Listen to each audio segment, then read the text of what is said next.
Hello students, तो ये सवाल जेईई एडवांस 2026 का वन ऑफ द टफेस्ट सवाल था, लेकिन मैं तुम्हें बताऊंगा कैसे इस सवाल को हम मिनिमम स्टेप्स में, मिनिमम टाइम में और बहुत ही इजी वे में कैसे सॉल्व करेंगे। तो सिचुएशन हमें क्या दे रखी है कि अपने पास एक बड़ी डिस्क है और इस डिस्क को हमने फिक्स रखा है। इस बड़ी डिस्क के ऊपर दो छोटी छोटी डिस्क हैं जो कि प्योर रोलिंग कर रही हैं और इनकी एंगुलर वेलोसिटीज हमें गिवन है। हमें बोला गया है कि बताओ प्योर रोल करते करते ये दोनों डिस्क कितने टाइम बाद दोबारा कॉन्टेक्ट में आएंगी। तो देखो यहाँ पे प्रॉब्लम क्या है कि दोनों डिस्क अपनी रोल कर रही हैं। तो अगर दोनों के मोशन को इंडिविजुअली देखें देन सॉल्व करें तो उसमें थोड़ा सा टाइम लगेगा। बेस्ट वे क्या होगा अगर हम रिलेटिव मोशन का यूज करें। मतलब अगर मैं मान लूं कि ये जो रेड वाली डिस्क है ये रुकी हुई है, तो ब्लू वाली डिस्क मेरे को नजर आएगी प्योर रोल करते हुए, और फिर मैं बड़ी आसानी से निकाल सकता हूं टाइम जब ये दोबारा कॉन्टेक्ट में आएंगे। तो हमने क्या किया भाई, हमने रेड वाली डिस्क को स्टॉप कर दिया। इट मींस अपन क्या है, इस रेड वाली डिस्क के सेंटर ऑफ मास पे बैठ गए है ना। यहाँ पर हम इसके सेंटर ऑफ मास पे बैठे हुए हैं, इसके सेंटर ऑफ मास पे बैठ गए। तो अब ब्लू वाली डिस्क हमें क्या है, रिलेटिव मोशन करती हुई नजर आएगी और इसकी एंगुलर वेलोसिटी वो 2 ओमेगा नहीं, अब अपने को नजर आएगी कि ये 3 ओमेगा से रोल कर रही है। अब क्या होगा, अब ऐसा होगा भाई, ध्यान से समझो कि ब्लू वाली डिस्क यहां से शुरू हुई, वो ऐसे ऐसे ऐसे ऐसे रोल रोल रोल रोल करते करते दोबारा फिर यहाँ पे पहुंच जाएगी। तो हम बोलेंगे कि अगेन कॉन्टेक्ट में आ गई। यहाँ पर एक चीज तुम क्लियरली देख सकते हो, मान लो यहां से मैं इसको ज्वाइन कर रहा हूं, तो ये वाला जो एंगल होगा, ये वाला एंगल कितना हो जाएगा अपने पास, डेल्टा थीटा। अब अगर मैं देखूं इस ब्लू वाली डिस्क को कितना एंगल रोटेट करना पड़ा अगेन कॉन्टेक्ट में आने के लिए, तो ये वाला एंगल अपने पास होगा 2 पाई माइनस 2 डेल्टा थीटा। और अब क्या नजर आएगा, अब हमें नजर आ रहा होगा कि जो इसका सेंटर ऑफ मास है उसकी वेलोसिटी कितनी होगी। इसका सेंटर ऑफ मास की वेलोसिटी हमें नजर आएगी 3 ओमेगा इंटू आर, है ना, v is equal to omega r से।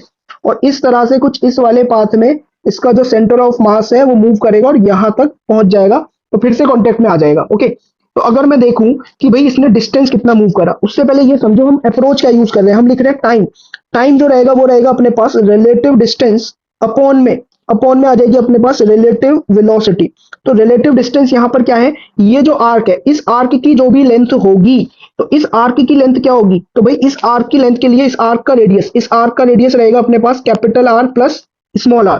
तो जो रिलेटिव डिस्टेंस इसने मूव किया वो कितना हो जाएगा, 2 पाई माइनस 2 डेल्टा थीटा, और मल्टीप्लाई में अपने पास हो जाएगा capital are plus small r, और डिवाइडेड बाय रिलेटिव वेलोसिटी जो कि कितनी है अपने पास 3 ओमेगा इंटू स्मॉल आर। अब क्या है, देखो किसी भी ऑप्शन में डेल्टा थीटा नहीं दे रखा, मतलब डेल्टा थीटा की वैल्यू हमें देखनी पड़ेगी। तो डेल्टा थीटा की अगर मैं वैल्यू देखूं भाई, तो डेल्टा थीटा अपने पास क्या रहेगा, डेल्टा थीटा के लिए अपन ये वाला आर्क यूज कर रहे हैं। इस आर्क की लेंथ कितनी होगी, ये वाली आर्क की लेंथ होगी 2r, और इस आर्क का रेडियस कितना है, इस आर्क का रेडियस देखोगे तो वो है capital are plus small are. तो हम जानते हैं कि थीटा होता है आर्क अपॉन रेडियस। तो आर्क हो गया अपने पास 2r और रेडियस अपने पास कितना है, capital are plus small are. तो इसको मैं क्या लिख सकता हूं, इसको लिख सकता हूं 2 upon capital r upon small r plus का 1। Capital r upon small r 50 दे रखा है, तो 50 प्लस 1 दैट इज 51। तो 2 अपॉन 51 अपने पास ये आ जाएगा। तो यहां पर अब वैल्यूज पुट कर देते हैं, आंसर अपना ऑलमोस्ट आ ही गया है। तो ये जाएगा 2 पाई माइनस 2 डेल्टा थीटा, तो ये आ जाएगा 4 अपॉन में 51, और नीचे आ जाएगा 3 ओमेगा, और इधर मैंने इसको क्या लिख दिया, इधर मैंने लिख दिया इसको capital are plus small r upon में स्मॉल आर।